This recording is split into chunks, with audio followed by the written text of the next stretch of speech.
Hi founders, ఎలా ఉన్నారు? అందరూ బాగున్నారా? మనకి 19 పాపప్ వచ్చింది, 20th పాపప్ వచ్చింది. ఈ రెండు పాపప్లో యాష్ గారు మనకి బ్యాక్ జరిగిన విషయాలు చెప్పారు. ఆయన ఫేస్ చేసిన కొన్ని సమస్యల గురించి మనకి తెలియజేశారు. ఇన్ని రోజుల నుంచి యాష్ గారు మనకి మీటింగ్లో రాలేదు. కొన్ని సమస్యల గురించి ఆయన ఇప్పుడు బయటికి వెల్లడిస్తున్నారు. దానికి కారణాలు, ఆయన ఎదుర్కొన్న సమస్యల గురించి మనందరి తరపున ఆయన ఫైట్ చేస్తున్నారు. నిజంగా మనం ఎంతో అదృష్టవంతులము. ఇటువంటి పట్టుదలగల మనిషి మన జీవితాలను మార్చడానికి భగవంతుడు మనకి ఇచ్చినందుకు మనం ఎంతో అదృష్టవంతులం ఫౌండర్స్.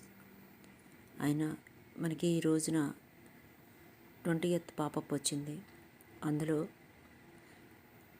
యాష్ గారు ఇలా వివరిస్తున్నారు.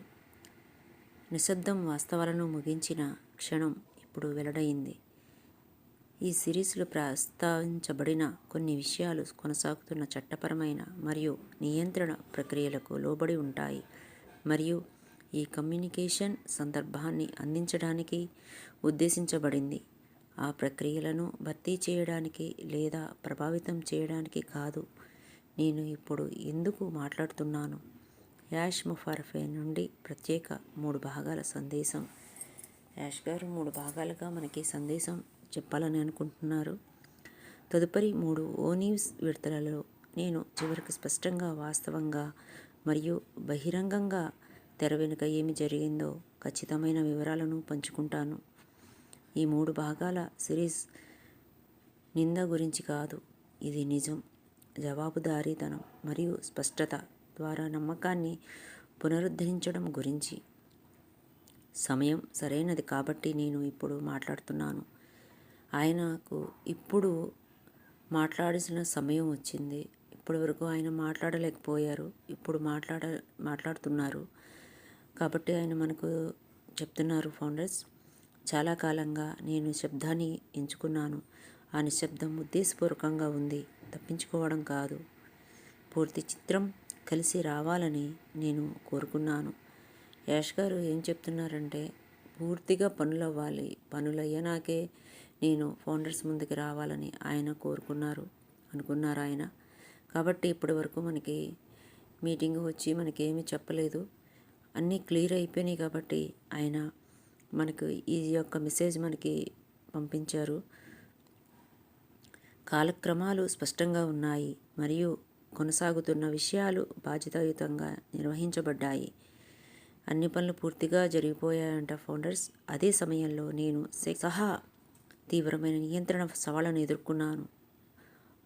ఎప్పుడైతే పనులన్నీ సక్రమంగా జరిగిపోయాయో మనకి ఈ యొక్క ప్రాబ్లం వచ్చింది అంటున్నారు. ఒకే మార్గదర్శక సూత్రానికి కట్టుబడి ఉండగా వ్యాపారాన్ని సరిచేయండి లేదా మేము కలిసి నిర్మించిన దృష్టి సంఘం మరియు కళలను కాపాడుతూ దాన్ని తిరిగి నిర్మించండి. డబ్బు ఎప్పుడూ నా మొదటి ప్రాధాన్యత కాదు. ప్రజలు మరియు సూత్రాలు. ఏమి జరిగిందో వివరించే ముందు ఆన్పాసు కార్యాచరణ పరంగా ఎలా నిర్మించబడిందో స్పష్టంగా స్థాపించడం ముఖ్యం. వ్యూహాత్మక దశలో మేము బహుళ దేశాలలో ప్రపంచ ఆర్థిక కార్యకలాపాలను దుబాయ్, యుఏఈలో కేంద్రీకరించాము. ఈ నిర్మాణానికి ఆ సమయంలో సిఎఫ్ఓ మైఖేల్ థామస్ కురాన్ మరియు సిఓఓ మొహమ్మద్ కమాల్ అన్వర్ మొహమ్మద్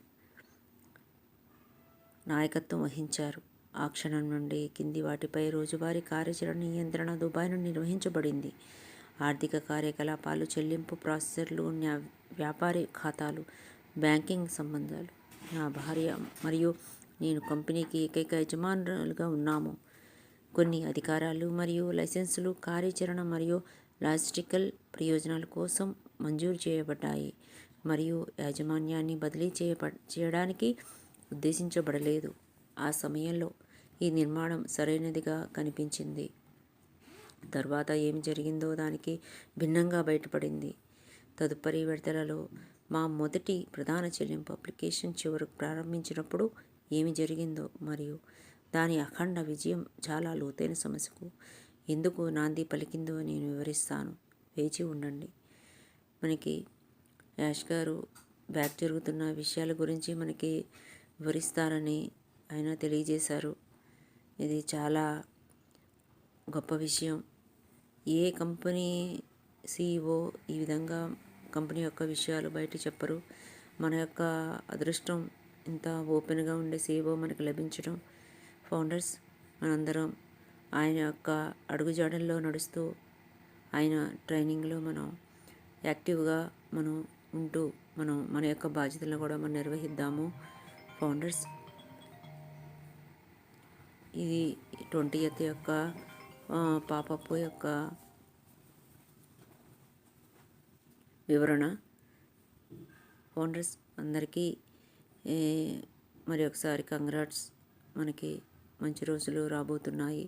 అందరూ హ్యాపీగా ఉండండి, చాలా సంతోషంగా ఉండండి. ఫస్ట్ ఆఫ్ ఆల్ మీ ఆరోగ్యాలు చాలా జాగ్రత్తగా చూసుకోండి. ఫౌండర్స్ మనందరం హ్యాపీగా ఉండే రోజులు ముందు వచ్చేసాయి. Thank you founders. మరి యొక్క అప్డేట్తో మళ్ళీ మీ ముందుకు వస్తాను. జై యాస్ సార్.